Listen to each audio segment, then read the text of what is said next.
Vivian Harcourt, a striking figure in Miami's elite social circles, was the epitome of grace and charm. At 38, she had mastered the art of sophistication and had a reputation that gleamed as brightly as the diamond-studded jewelry she wore. Born in a modest town in Connecticut, Vivian had always yearned for a life of grandeur. Her dreams were realized when she met Charles Harcourt, a wealthy businessman whose fortune had been built in real estate. Charles, at 55, was a well-respected figure with a commanding presence, a legacy that came with its own set of expectations. Their marriage, a union of power and beauty, was celebrated as a perfect match, one that seemed to embody the very essence of high society. The Harcourt estate, nestled in the heart of Coral Gables, was a sprawling mansion surrounded by lush gardens and opulent decor. It was a symbol of success and affluence, reflecting both Charles's financial achievements and Vivian's keen eye for luxury. The couple's social events were the highlight of Miami's social calendar: elegant soirees, charity galas, and grand dinners that showcased Vivian's impeccable taste and Charles's generosity. However, behind the polished veneer of their seemingly perfect life, there were shadows lurking in the corners of their opulent world. Vivian, who appeared to be the quintessential socialite, was a woman driven by ambitions far darker than anyone could imagine. Her early life had been marked by struggle and ambition. She had grown up in a modest household with her single mother, who worked tirelessly to provide for them. Vivian's determination to escape her circumstances led her to pursue higher education and eventually move to Miami, where she met Charles. Charles Harcourt had been a figure of stability and success. Born and raised in Miami, he was known for his business acumen and philanthropic endeavors. His wealth and influence made him a pillar of the community, and he had always been seen as a benevolent and caring husband. Yet, as Vivian became more entrenched in her socialite role, her admiration for Charles slowly gave way to a more calculating ambition. In the early years of their marriage, Vivian's life revolved around maintaining their image. Her days were filled with planning elaborate events, attending charity functions, and ensuring that every detail of their public life was flawless. Yet, behind closed doors, the relationship was less harmonious. Charles had grown increasingly distant, consumed by his business ventures, and Vivian, once the loving wife, felt a growing sense of entrapment in her gilded cage. It was this feeling of confinement that sparked the initial seeds of her deadly plan. By the time the scheme began to take shape, Vivian had meticulously crafted her facade as the devoted wife. She made sure to present a picture-perfect image of loyalty and affection in public, while privately she was engineering a complex and sinister plot. Vivian had spent years studying her husband's routines, habits, and vulnerabilities. She knew how to exploit his weaknesses and manipulate those around her to ensure her plan would unfold smoothly. Charles's health had begun to decline in recent years, providing Vivian with the perfect cover for her actions. His age and medical issues made his declining state seem natural, allowing Vivian to avoid suspicion as she subtly accelerated his decline. She was always by his side, attending to his needs with an apparent devotion that fooled even the most astute observers. Behind this facade, however, was a woman who had grown increasingly impatient with her situation. Vivian's preparations for the murder were thorough and cold-blooded. She had studied the best ways to make the death look like an unfortunate accident or a result of natural causes. Her knowledge of medicine and poisons had been acquired through careful research and consultations with shadowy figures. She had even engaged in surreptitious conversations with various acquaintances, making sure that any potential witnesses were either aligned with her plans or would be easily manipulated to support her narrative. In her quest for a smooth execution of her plan, Vivian had to manage a delicate balance between her public persona and her secret machinations. She had cultivated relationships with those who could provide alibis or support her in the aftermath of Charles's death. She made strategic moves, such as purchasing a new life insurance policy on Charles, knowing that the payout would secure her financial future. All the while, she maintained her role as the charming hostess and loving wife, ensuring that no one suspected the truth behind her carefully constructed image. The culmination of Vivian's scheme was set in motion one fateful evening. Charles's condition had worsened, and Vivian decided that the time was right to implement her plan. The night was serene, with the estate bathed in the soft glow of twilight.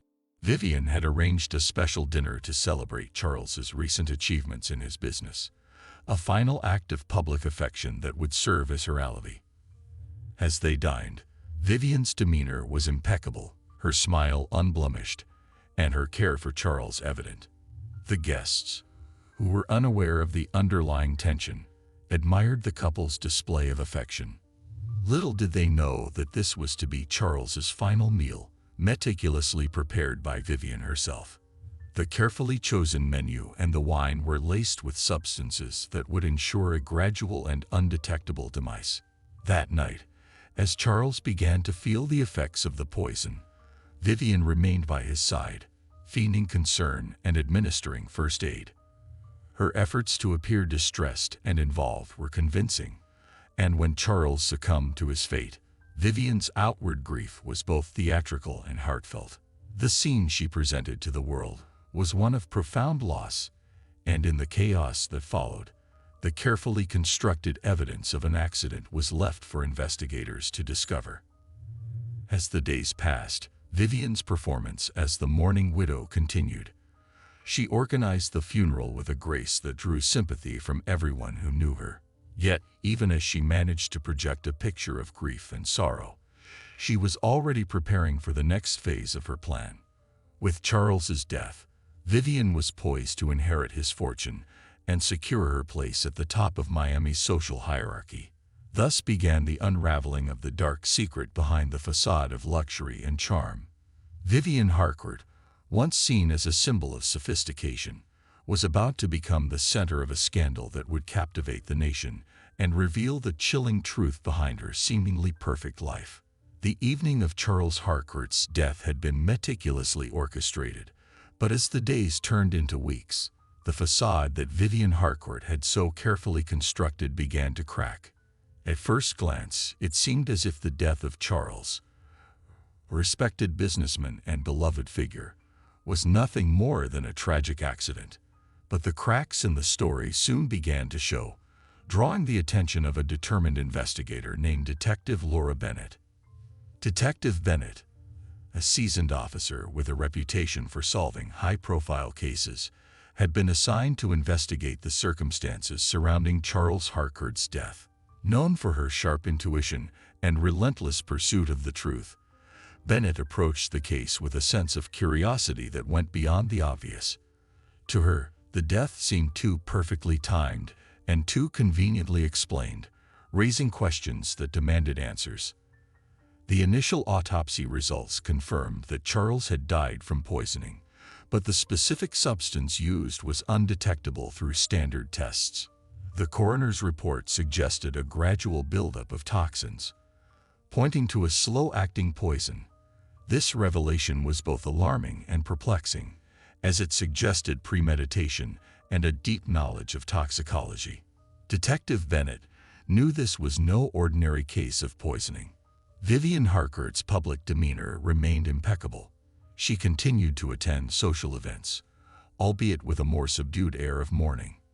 Her performance at the funeral had been nothing short of theatrical, capturing the sympathy of those who knew her, and even some who did not. Her every move was scrutinized by the media, but she remained calm and collected, her composure seemingly unshakable. Behind closed doors, however, the investigation began to reveal troubling inconsistencies. Bennett's team started by examining the Harcourt estate's staff and family members, seeking any clue that might indicate a motive or a hint of guilt. The household staff, though loyal, had noticed peculiarities in Vivian's behavior. They recalled her obsessive attention to Charles's meals and her sudden interest in his medical care, details that seemed out of character for someone so absorbed in the socialite life. One staff member, Eleanor, the housekeeper, mentioned a particularly odd incident. She had overheard Vivian discussing Charles's health with a visiting doctor in hushed tones, her words tinged with a sense of urgency that struck Eleanor as unusual. This conversation had taken place shortly before Charles's death, and though Eleanor had dismissed it at the time, it now seemed to be a crucial piece of the puzzle. Detective Bennett's investigation led her to scrutinize the records of Charles's recent medical visits. She discovered discrepancies in the prescriptions and treatments Charles had received, suggesting that someone had tampered with his medication. Bennett was able to trace this tampering back to Vivian, who had been accessing Charles's medical records and prescription information more frequently than was normal.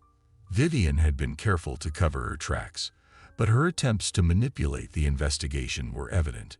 She had enlisted the help of a public relations firm to manage the media narrative, ensuring that she appeared as the grieving widow rather than a suspect.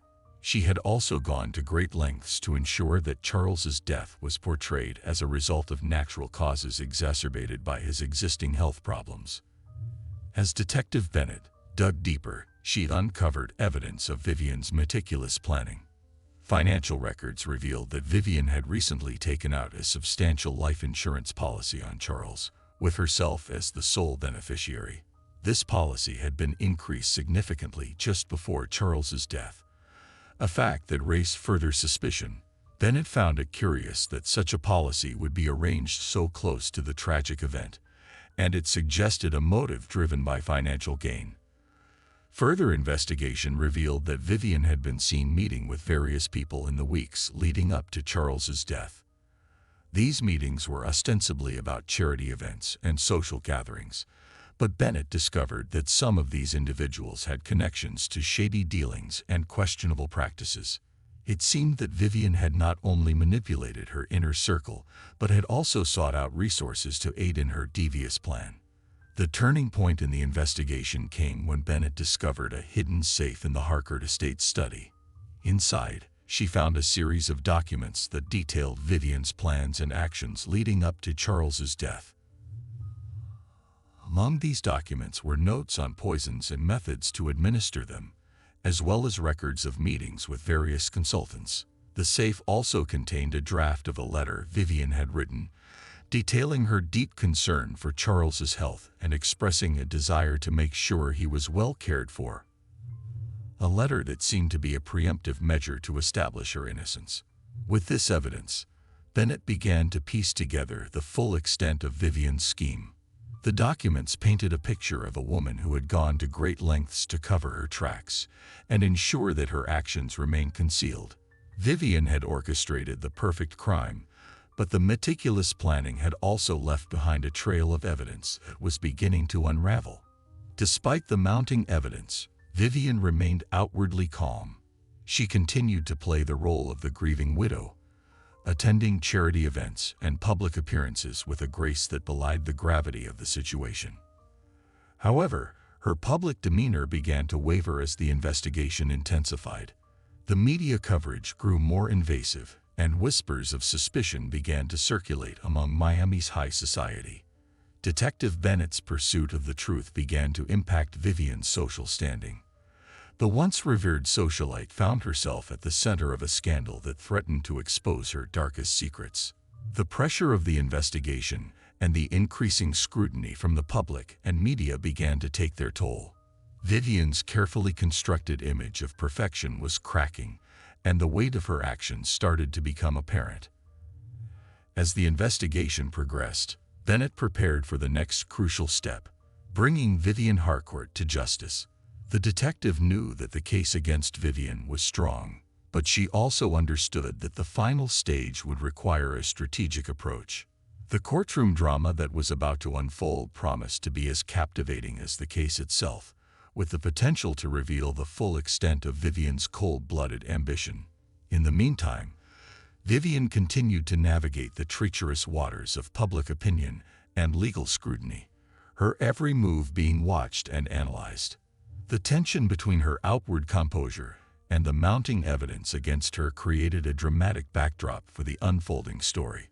The stage was set for a trial that would not only determine Vivian's fate, but also shine a spotlight on the dark side of high society and the lengths to which some would go to secure their desires. As the legal proceedings against Vivian Harcourt commenced, the courtroom buzzed with anticipation. The case had captivated the nation, drawing a crowd eager to witness the unraveling of a high-profile socialite's dark secret.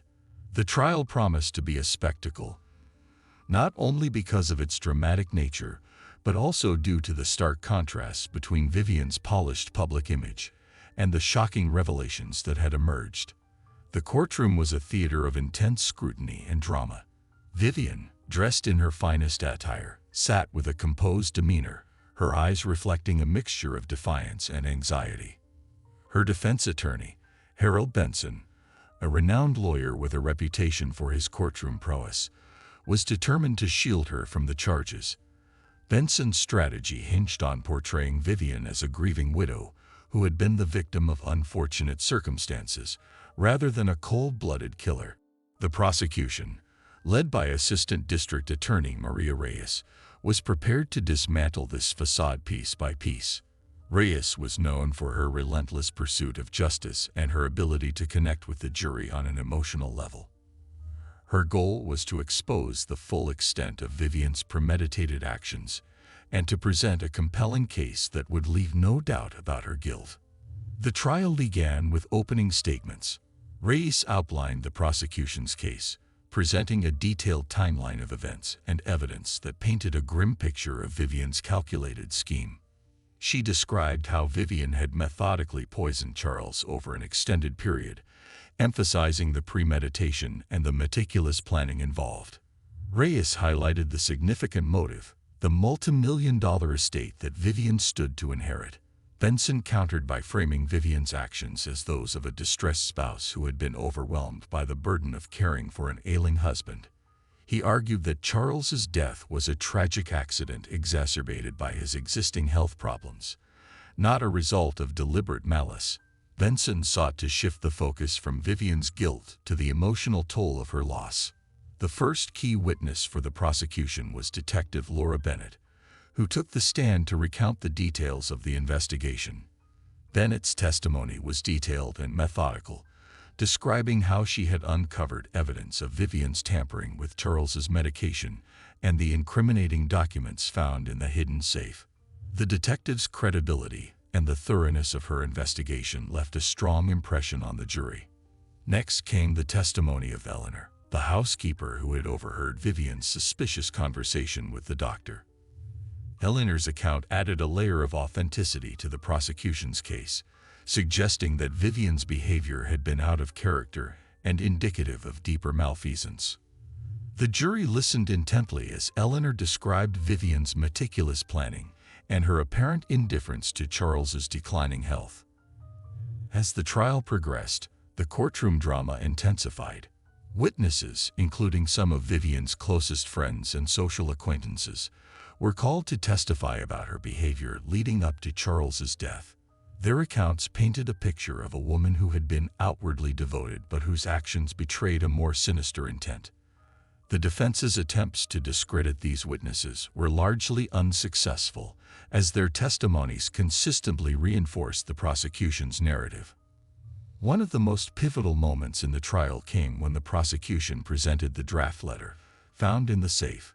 The letter, which Vivian had written to express her concern for Charles's well-being, was now revealed as a calculated piece of evidence designed to exonerate her.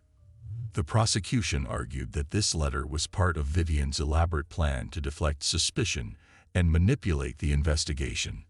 The revelation of the letter was met with gasps from the courtroom, and the jury seemed visibly affected by the evidence. The defense tried to counter this evidence by questioning the motives of the prosecution and suggesting that the investigation had been biased.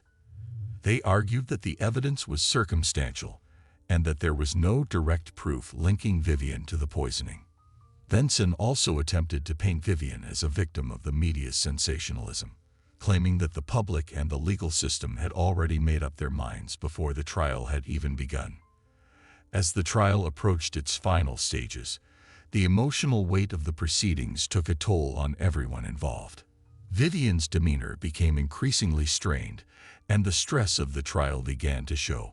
She was no longer the poised socialite, but a woman visibly weighed down by the gravity of her situation. In closing arguments, Reyes delivered a powerful and impassioned speech. She recapped the evidence, the testimonies, and the motives, underscoring the deliberate nature of Vivian's actions. Reyes appealed to the jury's sense of justice, emphasizing the need to hold Vivian accountable for the calculated and premeditated murder of her husband. Benson's closing argument, while well-crafted, struggled to counter the overwhelming evidence presented by the prosecution. He portrayed Vivian as a complex woman who had been driven to extremes by her circumstances, but his efforts to evoke sympathy seemed insufficient in the face of the compelling case against her. The jury deliberated for several days, carefully considering the evidence and testimonies presented. The process was intense, with members of the jury grappling with the weight of their decision. When they finally reached a verdict, the courtroom was packed with spectators eager to hear the outcome. As the verdict was read, a hush fell over the courtroom. Vivian Harcourt was found guilty of first-degree murder. The verdict was a culmination of the evidence, the testimonies, and the emotional weight of the case. Vivian's reaction was one of shock and disbelief, her carefully maintained composure shattered by the verdict. Sentencing followed shortly after, and Vivian was given the maximum penalty. The judge's words were a sobering reminder of the gravity of her crimes. Vivian was sentenced to life in prison without the possibility of parole, a fitting punishment for the calculated and ruthless actions that had led to her husband's death. The trial had not only exposed the dark side of Vivian Harcourt, but also served as a stark reminder of the lengths to which individuals might go to achieve their desires. The case captivated the nation and left an indelible mark on Miami's social landscape. The once revered socialite was now a cautionary tale, her name synonymous with betrayal and greed. In the aftermath of the trial, Vivian's life as a socialite came to an abrupt and tragic end. Her fortune was seized, and her once glamorous existence was replaced by the stark reality of prison life. The Harcourt estate was sold off, and the opulent mansion that had once symbolized wealth and success was now a relic of a bygone era. As the dust settled, the story of Vivian Harcourt's fall from grace remained a poignant reminder of the complexities of human nature and the consequences of unchecked ambition. The trial had revealed the darkness behind the glittering facade of high society and had ensured that the name Vivian Harcourt would be remembered not for her charm and elegance, but for the chilling and ruthless pursuit of her own desires.